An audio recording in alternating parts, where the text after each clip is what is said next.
ఆంధ్రప్రదేశ్ ప్రభుత్వ ఉద్యోగ సంఘ ప్రాథమిక స్థాయి సభ్యుల నుంచి తాలూకా, నగర శాఖ, జిల్లా, రాష్ట్ర స్థాయి నాయకులందరికీ హృదయపూర్వక నమస్కారం.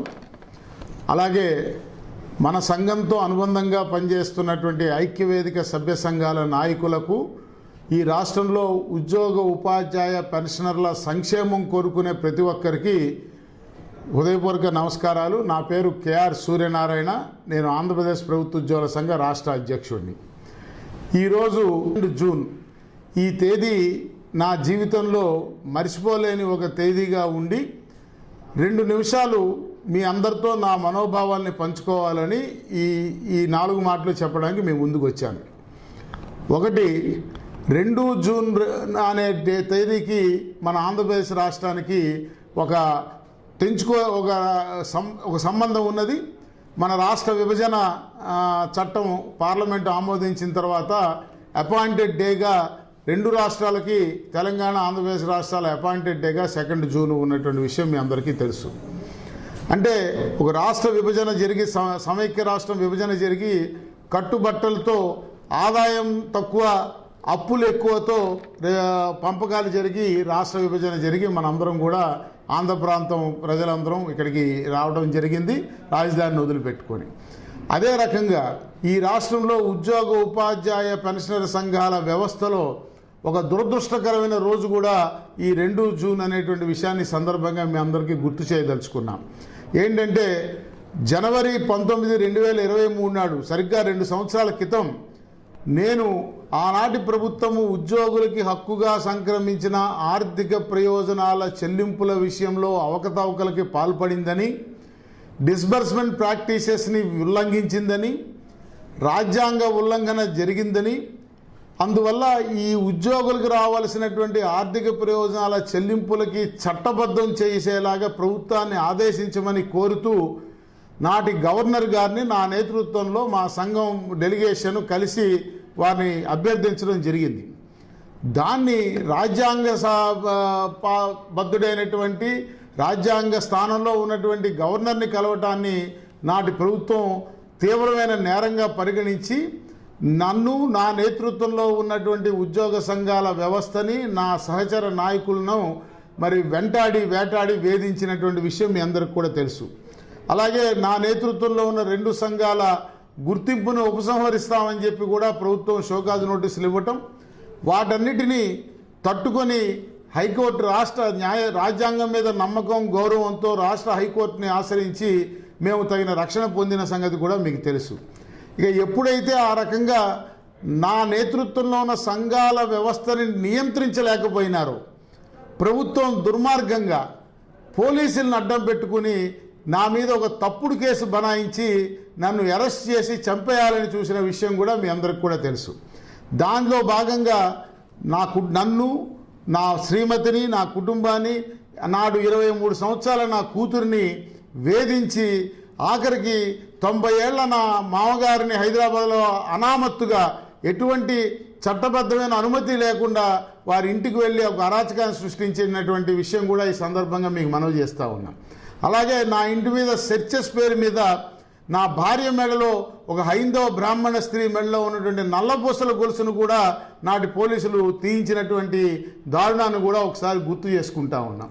సో ఆ పరిస్థితుల్లో ఏం చేయాలో అర్థం కాక, దొరికితే చంపేస్తారనేటువంటి పరిస్థితుల్లో నాడు సహచరులుగా ఉన్నటువంటి వాళ్ళు వెన్నుపోటుదారులుగా మారతారని ఊహించలేక, వారు చేసిన సూచన మేరకు నేను అజ్ఞాతంలోకి వెళ్ళవలసి వచ్చింది.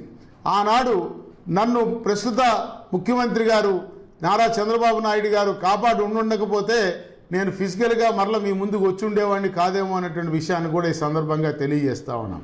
సో ఇంతకీ ఈ విషయాన్ని ఈరోజు ఎందుకు గుర్తు చేస్తున్నాను మరలా అంటే, సరిగ్గా 2 జూన్, సరిగ్గా 2 సంవత్సరాల క్రితం ఇదే రోజు, ఇదే సమయానికి నేను విజయవాడ నుంచి అజ్ఞాతంలోకి వెళ్ళాను అనేటువంటి విషయాన్ని ఒకసారి గుర్తు చేసుకుంటూ, ఆ సందర్భం, ఎప్పుడైతే ప్రభుత్వం నన్ను వెంటాడిందో, మనసులో అభిమానం ఉన్నప్పటికీ భయానికి లోన ఈ రాష్ట్రంలో ఉద్యోగ సంఘాల వ్యవస్థ, ఉద్యోగస్తులు, మన సంఘ సభ్యులు, సహచర నాయకులు ఎవరు కూడా అండగా నిలబడడానికి ముందుకు రాలేదు.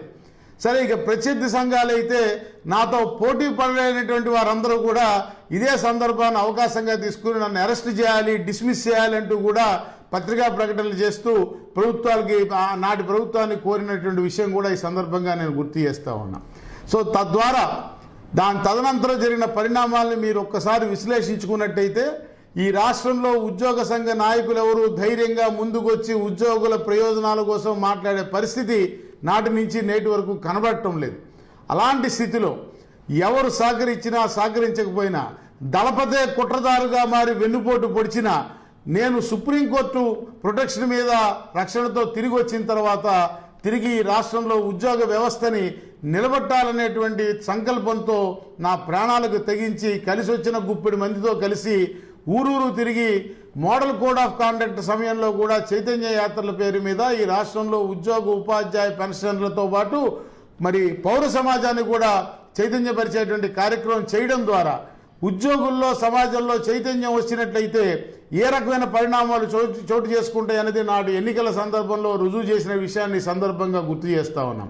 ఎప్పటికైనా చైతన్యవంతమైన సమాజం మాత్రమే పురోగమిస్తుందనే దాన్ని మనం నమ్మి తీరవలసిన అవసరం ఉన్నదనే విషయాన్ని తెలియజేస్తూ నాడు బహిరంగంగా నాకు అండగా రాలేకపోయినా నిజంగా మీరు నాడు నా కోసం ఆత్రం పడి ఉంటే మీ మనసులో నా కోసం చోటు ఉండుంటే నేను బాగుండాలని మీరు కోరుకున్నట్టయితే ఈ రాష్ట్రంలో తిరిగి ఉద్యోగ సంఘాల వ్యవస్థ పునఃప్రతిష్ఠ జరగాలి, ఉద్యోగుల యొక్క న్యాయమైన హక్కుల్ని సాధించుకోవాలని కోరిక సంకల్పం మీకు ఉన్నట్టయితే రేపు 5వ తారీఖు నాడు నా నేతృత్వంలోని ఆంధ్రప్రదేశ్ ప్రభుత్వ ఉద్యోగుల సంఘం రాష్ట్ర కార్యవర్గ నిర్ణయం ప్రకారం తలపెట్టినటువంటి రాష్ట్ర కౌన్సిల్ సమావేశానికి మీరందరూ పెద్ద ఎత్తున హాజరయ్యి మీ అందరికీ నా మీద ఉన్న అభిమానాన్ని చాటడంతో పాటు మీ ప్రెజెన్స్ ఆ సందర్భంగా మీరు అక్కడ పాల్గొనడం ద్వారా నాకు ఎక్కడ లేని శక్తిని బలాన్ని ఇవ్వడం ద్వారా తిరిగి మరల ఈ రాష్ట్రంలో ఉద్యోగుల సమస్యల పరిష్కారానికి మనం మార్గం చూపుదామని మీ అందరినీ అభ్యర్థిస్తూ ఉన్నాం.